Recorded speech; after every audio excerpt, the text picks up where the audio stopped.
Hello বন্ধুরা, good morning. কেমন আছো তোমরা সবাই? আশা করি খুব ভালো আছো, আর আমিও ভালো আছি। তো আজকে আমি আবারও একটা ব্লগ নিয়ে তোমাদের সামনে চলে আসলাম। আশা করছি আজকের ব্লগটা তোমাদের ভালো লাগবে। আর যারা আমার চ্যানেলটা নতুন দেখছো তারা সাবস্ক্রাইব করবে প্লিজ, আর লাইক কমেন্ট করে জানাবে যে আমার ভিডিওগুলো দেখতে তোমাদের কেমন লাগে। তো দেখো, সকাল সকাল না দিদি মাছ নিয়ে বসে পড়েছে, মানে মাছগুলো ধোয়ার জন্য। এটা কিন্তু পাঁঠার মাংস, আর ওইটা হয়েছে বড় কাতলা মাছ। তা আজ হচ্ছে দিদির ঘরে আমার লাস্ট দিন। আজ দিদির ঘর থেকে মার ঘরে চলে যাব, কারণ আমার হাজব্যান্ড এসে পড়েছে আমাকে নেওয়ার জন্য। তাই আর কি, আমার হাজব্যান্ড এসেছে, তাই দিদির ঘরে খাওয়া দাওয়া করবে, তো তাই আর কি একটু মাছ মাংস এসব নিয়ে আসলো। অনেক দিন পরে আসে, তো আসে মানে আমার হাজব্যান্ড তো আসে না বেশি, আমিও তো প্রায় 1 বছর পরেই আসলাম। তো তাই আর কি মাছ মাংস এসব আনা। তো আমার মানে যে জামাইবাবুকে বলেছিলাম যে না, এত কিছু আনতে হবে না। তো তাও আর কি বললো যে না, এতদিন পরে আসবে, আমি নিয়ে আসবো। তো দেখো, দিদি মাছ আর মাংসটা ধুয়ে নিয়েছে। ধুয়ে নিয়ে এদিকে মাছটা বসিয়ে দিয়েছে আর মাংসটা রেডি করছে, আর আমি দিদিকে কিছু কিছু সবজি কেটে দিদিকে হেল্প করে দিচ্ছি। অন্যদিন কিন্তু দিদি আমাকে কোনো কাজই করতে দেয় না, কিন্তু আজকে বললো দে একটু আমাকে করে দে। আর আমারও মানে খারাপ লাগছিল আর কি, যে দিদি একা একা কাজ করবে। কিন্তু জানো তো, মনের মধ্যেও একটা প্রচুর পরিমাণে কষ্ট হচ্ছে কোনো না কোনো জায়গায়, যে দিদির ঘর থেকে চলে যাব। দিদির ঘরে আসলে না, সত্যি কথা বলতে কি, আমার না একদম যেতে ইচ্ছে করে না। আমার এত ভালো লাগে দিদির ঘরে। ওই আর কি, দুই বোন মিলে সবসময় গল্পগুজব করতে থাকি। তো দিদি যেখানেই যাবে, যেখানেই দাঁড়াবে, যেখানেই বসবে, যেখানেই শুবে, আমিও সেখানে যাই, বসি, শুই, দুইজন গল্প করতে থাকে। আর গল্প করতে করতে না কখন মানে সময় কেটে যায়, আর কখন ভোর থেকে রাত্র হয়ে যায়, রাত্র থেকে ভোর হয়ে যায়, নিজেই বুঝতে পারি না। তাই আর কি মনটা খারাপ লাগছিল। দিদি বারবার বলছিল যে না, তুই কাজ করিস না, তুই রেখে দে, আমি করবো। আমি বলছি না রে, একা একা করছিস, আমার ভালো লাগে না। তো ওই আর কি একটু হেল্প করে দিচ্ছিলাম।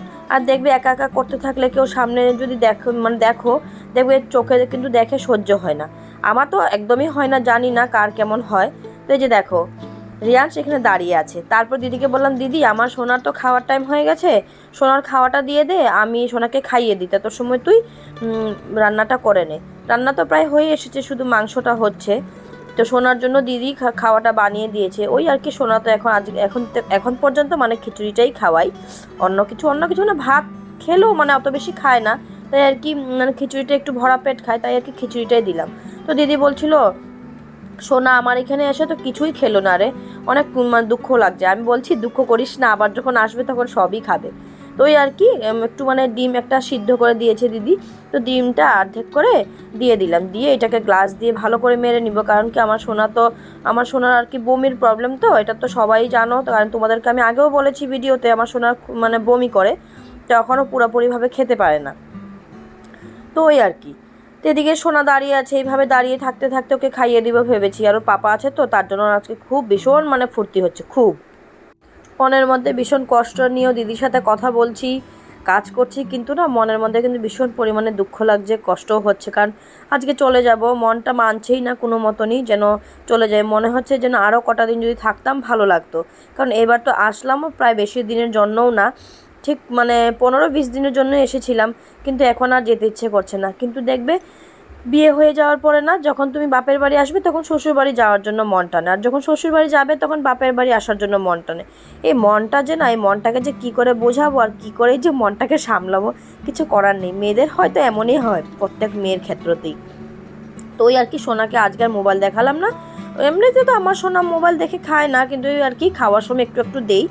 তো আজকে এমনিতেই খাইয়ে দিলাম। ওর পাপা ওর সাথে খেলছে, কথা বলছে। আর সোনার প্রচুর পরিমাণে ঠান্ডা লেগে গেছে, তো তাই আর কি খেতে খেতেও বমি করে দিচ্ছে।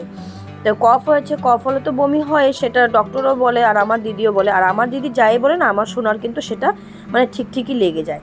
তো ওই আর কি একটু একটু করে খেলছি, একটু একটু করে ওকে খাওয়াচ্ছি। এই আর কি, চলো খাইয়ে নিই আগে।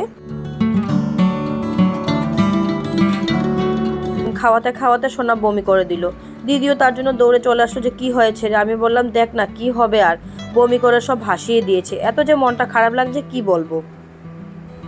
সোনার মুখটুকু একদম শুকিয়ে গেছে, দেখো তোমরা বন্ধুরা দেখতেই পাচ্ছ। কারণ খাওয়া নেই দাওয়া নেই, যখনই খাওয়াচ্ছি সব বমি করে দিচ্ছে, সব বমি করে দিচ্ছে।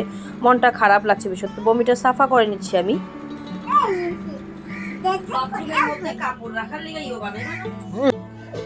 বাবা, বাবা, এগুলো কি হচ্ছে বাবা? হুম। তো সোনাকে ড্রেসটা চেঞ্জ করিয়ে দিলাম, চেঞ্জ করে দিয়ে দেখবো যে আবারও খাবে কি না। না খেলে তো নেই, আর যদি খায় তাহলে আর একটুখানি খাইয়ে দিব। তো দিদি বলছে ড্রেসটা থাক, উপরের ড্রেসটাই তো ভরেছে, নিচেরটা তো আর ভরে নাই।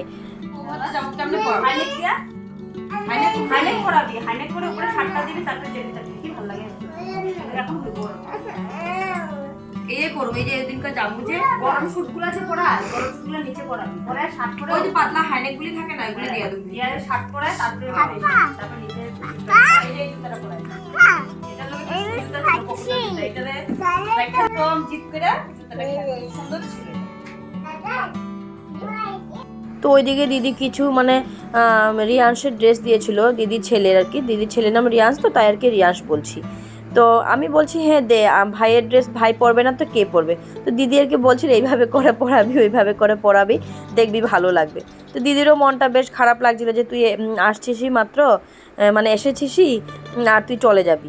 তা আমি বললাম দিদি কী করবো বল, শ্বশুরবাড়ি তো দেখতে হবে। দিদি বলে এত কম দিনের জন্য আসবি না, খারাপ লাগে খুব। মানে দিদি না, সত্যি কথা বলতে কি, আমাকে দিদি ভীষণ পরিমাণে ভালোবাসে। মানে ছোটো বোন তো সামনে থাকে সবসময়, তো দিদি বলবো ও তো সবসময় সামনে থাকে। মানে তোদের দুইজনকে আমি ভালোবাসি, কিন্তু তার থেকে দিদি আমাকে একটু একটু হলেও বেশি ভালোবাসে। আমি সেটা বুঝতে পারি, কিন্তু দিদি সেটা বুঝতে দেয় না। আর বোন যেহেতু সামনে থাকে, আর আমি তো প্রায় 1 বছর পরে পরে আসি, তার জন্য আর কি আমার প্রতি দিদির ভালোবাসাটা একটু অন্যরকম। তো যাক গে, সোনাকেও আমি ড্রেস পরিয়ে দিলাম। ওই আমবাড়ি গেলাম, রাগমাস গেলাম, ওরা মাছি পাই না, ওরা করতে গেছো লোটা একটু কর্মী বাজারের ভিতরে বেশি সামনে রেখা, 60 টাকা কিলো ছিল। সামনে রেখা তুমি দূরে খুঁজতেছিলে। আর বড় এই বড় বড় পেয়েছি, এই বড় বড় আমার নিয়ে এটা কয় কি? এটা 1 কিলো 800 গ্রাম। মাছটা ভালো, মাছটা যে সুন্দর। এটা ছেলে, এটা শরীরের মধ্যে চর্বি আছে ওটা। ওইটাই তো বলছে, এটা ছেলে মাছ। ছেলে মাছের চর্বি হয়ে যায়, মেয়ে মাছের চর্বি হয় না। যে ডিম ফুটায় যে পাতলা হয়ে যায় পেট, ডিম ছাড়লে মাছের পেট পাতলা হয়। 80 টাকা করে জানিছে। মেয়ে মাছের সাথে এই বড় মাছগুলা এই যে বড় 600 টাকা কিলো। চান্স পাই তো না, আই তো ভুল লাগে না। আরে তোমার সন্ধ্যে কই নাই, সন্ধ্যে 10 টাকা দিবা বলে আজকে কত টাকা হয়ে গেল? 17 তারিখ হয়ে গেল। আরে রাস্তা বন্ধ নাকি? না আসলে পয়সা নেই, খাই চিকেন মধ্যে চেকিং আছে, হ্যাঁ চেকিং আছে। সবাই টেম্পো ভাত খা, ভাত খা। একটা হাফ প্লেট গুলিয়া করে গান করো। একটা হাফ প্লেট হাফ খাই তুমি স্যালাইনে খাইও দেখ। ওই বসা ওই যে দেবো, ভাত খাবে না হন? আবার একটু করে কখন ড্রেস পরিয়ে দিই, দিদি সোনাকে বসিয়ে রাখলাম। আর ড্রেস পরাতে পরাতেই মানে জিজু এসে পড়লো। তো জিজুকে ওই আর কি জিজ্ঞেস করছিলাম, জিজুও বলছিল আজকে মাছ পাওয়া যাচ্ছিল না, যেহেতু আমাদের এখানে তো স্টেডিয়াম আছে, তোমরা তো জানোই গুয়াহাটিতে যে স্টেডিয়াম আছে সেখানে খেলা হয়।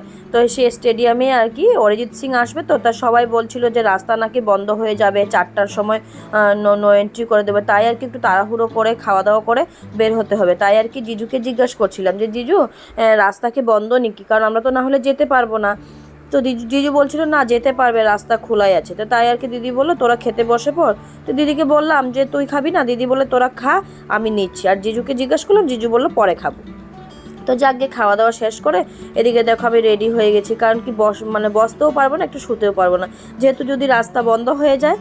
তো সব ব্যাগপত্র গুছিয়ে নিয়েছি, মনটা ভীষণ পরিমাণে খারাপ লাগছে, আর চোখে মানে জল নিয়ে নামতে নামতে চলে আসলাম। যেহেতু দিদি তো পাহাড়ের উপরে থাকে, তোমরা জানোই, ওই যে দেখো রাস্তা তোমরা দেখতেই পাচ্ছ, প্রচণ্ড মানে সিঁড়ি, না হলে 200-250 উপরে সিঁড়ি হবে। ঠিক মানে জানি না কতটা সিঁড়ি হবে, একটা আন্দাজ করে বললাম আর কি। আর ভীষণ পরিমাণে ঠান্ডাও পড়েছে। আর ওই যে দেখো লাইট দেখতেই পাচ্ছ তোমরা, প্রায় সন্ধে হয়ে এসেছে। তো দিদিকে বললাম দিদি আর বসবো না রে, এখন আমরা বের হয়ে যাব। তাই আর কি বের হয়ে গেলাম। তা আমার বর বলছে এত ভারী হয়ে গেছে তোমার, এতগুলো ব্যাগ হয়ে গেছে। আমি বললাম কি করবো, বাপের বাড়ি আসলে হয়েই যায়, কারণ কি সবাই তো আমাকে কাপড় চোপড় দেয়, মার ঘরে গেলেও মাও দেয়, আর এখানে আসলে দিদিও দেয়। তো তাই আর কি। তো রাস্তায় দাঁড়িয়ে আছি, উবের বুক করেছে কিন্তু উবের আসছে না। ওই আর কি বললাম রাস্তায় প্রচুর পরিমাণে জাম, ওই যে দেখো দেখতেই পাচ্ছ। তো এখন আমরা অটো নিয়ে নিয়েছি, অটোতে বসে পড়লাম। আসার সময় বহুত কষ্ট হয়েছে, বহুত গাড়ি ঘোড়া নেই, কত কষ্ট করে এসেছি করে, তার জন্য এসে ফ্ল্যাট বিছানায়। মা এত কষ্ট, এই জ্বালা। উবের বুক করা হয়েছিল, উবের পরে ক্যান্সেল হয়ে গেল, র্যাপিডো করেছে, তারপর আবার র্যাপিডো ক্যান্সেল, তারপর অটোতে এসেছি আমরা। অটোওয়ালাও বলে 100 টাকা ভাড়া, বাবা রে। তারপর 50 টাকা ভাড়া দিয়ে এত দূর আস্তে আস্তে প্রায় আধা ঘন্টা লেগে গেল, যেখানে 10 মিনিটও লাগে না। এখান থেকে আবার এসে বসেছি নিচে, টুল নিয়ে সোনা ঘুমিয়ে গেছিল। তারপরে আসলো ছোট বোন, তারপরে আসলাম ঘরে, তার জন্য একদম টায়ার্ড হয়ে গেছি, অল্প ঘুমাই এখন। জামটা, রাস্তাতে অনেক জামটা লাগার কারণ হলো আমাদের এখানে স্টেডিয়ামে আজকে অরিজিৎ সিং আসবে, প্রোগ্রাম হচ্ছে। আমরা তো যেতে পারবো না, কারণ কি টিকিট কাটা হয়নি। যদি জানতাম আগে থেকে তাহলে টিকিট কেটে রাখতাম, তো ঘরে বসেই দেখবো টিভিতে। তো অরিজিৎ সিং আসবে, প্রোগ্রাম হবে, তার জন্য আমাদের পাবলিকের এত কষ্ট। ওরা তো আর সেটা বুঝবে না, কিছু তো করার নেই। সেই জন্যই রাস্তাতে এত জাম, আর জামের জন্য এত কষ্ট হয়েছে আসার জন্য। বিশেষ করে আমার সোনা খুব কষ্ট পেয়েছে, কারণ দুপুরে ঘুমাতে পারে নাই, সেই জন্য একদম অবস্থা খারাপ।